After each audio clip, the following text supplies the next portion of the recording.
Yeah, so Joey, you kind of had bounce back performance today after coming off a loss versus Lehigh and everything in your individual. So just what was the difference maker in this match coming out today and getting that win today?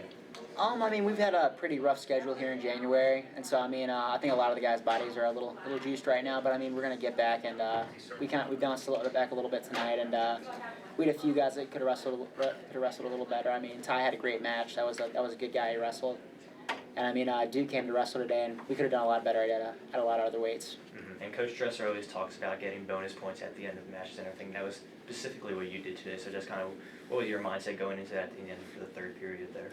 I mean, going into the whole match, it was just score points, and I mean, that kid was being stingy at first, wrestling on a knee, just like the Lehigh kid did, and that's something I need to kind of capitalize on. When guys wrestle on the knee, I just need to go ahead and get on their head, and that's what I did, and get to my offense, and I feel like it would have been a different match if I would have actually wrestled like I did tonight and got a little bit more offensive.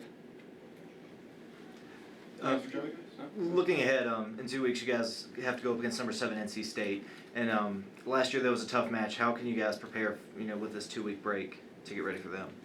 I mean, we're not gonna really change much. We're gonna take some time off, obviously, just let our bodies heal up, and then we should be ready to go. But I mean, they're a good team. They're ranked 7th in the country, you said. So I mean, we got to be ready for any match. I mean, any match we go in, we always think of the teams ranked number 1 or 2. You never want to go in just thinking they're gonna lay down for you, because none of these college teams are gonna do that.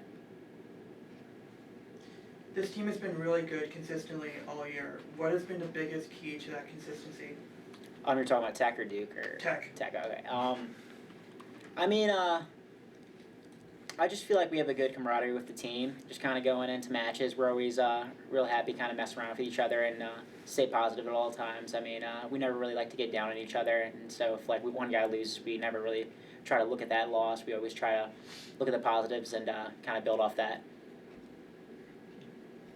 Did you and Zach really have any words after last match and kind of talk about how you guys are going to bounce back into today?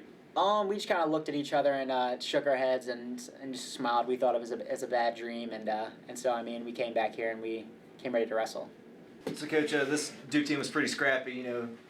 Tough match with Ty Walls and a pin at 133. How would you grade their performance tonight? It was a tough Duke team. We knew it was going to be a tough Duke team. We kind of set ourselves up schedule-wise for a tough weekend. And, we've been on a bus 14 hours this weekend already, going to Lehigh and back to Lehigh on Thursday and Friday night, and getting back Saturday morning at 4 a.m. So maybe that little bit of that's on me in terms of maybe not ideal scheduling. But we have to understand as a team that wrestling isn't ideal, and winning at the highest level is never ideal. And you got to battle through some things, and so we battled through some things today, and I thought some guys did a good job there. Hats off to the Duke heavyweight. He's ranked 5th in the nation. He redshirted last year. He was a 184-pounder 2 years ago, and he's kind of a nobody. He won a big tournament over the holidays and put himself on the map, and obviously we underestimated him maybe a little bit, and good for him. We'll get a chance to see that match again, maybe in the ACC finals in a month. At 33, we just don't feel good yet. We're not doing the right things. When you weigh in and you compete an hour later, if you don't do the right things 12 to 24 hours beforehand, it shows up out there. And we know we've got a really good wrestler, Dennis Gustafson. He just didn't feel good today. So those are the 2 matches right now that probably bother me the worst. Hats off to Sal Mastriani and David Brigida for stepping in there when the pressure was on. Solomon Shisco, wow. Those guys stepping in there when the pressure was on. There's some good things too. So overall, we were a little bit tired, and maybe that's on me a little bit, but we got to figure out how to do hard things. To kind of bounce off what you were just saying, your upper weights get a lot of attention. You kind of let off with those 3, and it was still pretty tight after that. What did that do for the confidence of some of the guys in the middle that don't get that attention? Well, good point. That's good for our middle guys. 49, 57, 65 was kind of like bang, bang, bang. And that sealed the deal for us, and 74, of course. So, we just knew Duke was going to come out and wrestle us tough, and they did. And looking ahead, you guys got number 7 NC State in 2 weeks, and you're looking for the 3rd year consecutively where you haven't lost an ACC dual meet. Does any of that play into preparing for this team? Well, we wrestle in 13 days, and we get a day off tomorrow, and we'll probably give them. We haven't had a weekend off all month. I think we've had 10, 12 dual meets. Pete can tell me, I don't know, he can check real quick, but we've had a lot of dual meets in January, and it's been a grind, to say the least. So, the good news is, we've set such a high bar at Virginia Tech, so when we go out and, two really good guys lose on Friday night and then Walls loses today, sometimes people think the sky's fallen, but, we're winning dual meets. We get to wrestle for an ACC championship against a really good team in 13 days, so I'm a guy that likes to look at the glass half full, not half empty, so that's an honor to be in that situation. We haven't lost an ACC dual meet for a long, long time, and I don't want to lose anymore, so that's going to always be the goal.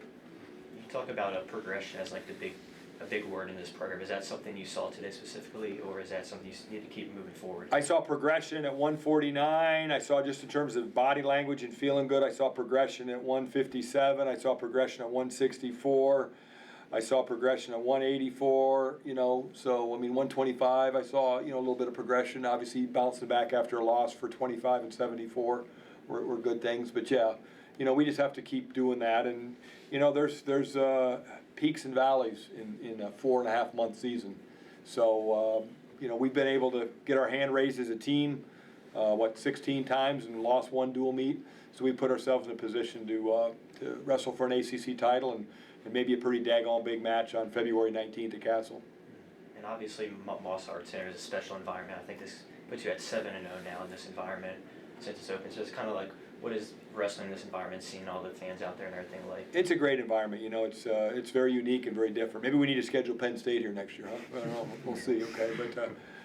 How's Kevin Nordstrom coming along with the cartilage in his chest? We hope he's ready for NC State. We know that's going to be the push. We'll see if he's ready. That's a tough one to come back. He's got the second-ranked guy in the nation if he wrestles against NC State. So we as a staff have to really evaluate to see if he's ready to go. Maybe we'll wrestle him then. Maybe we'll wrestle him against South Dakota State. Maybe we'll wait till the next weekend. It really is a truly day-to-day situation. And Sully looked so much better after dealing with the stomach issues this weekend. What can you say about that? Well, I think we fixed his stomach, but more than anything, I think we're starting to fix his head a little bit. And somehow it's amazing how the head's always related to just about everything else.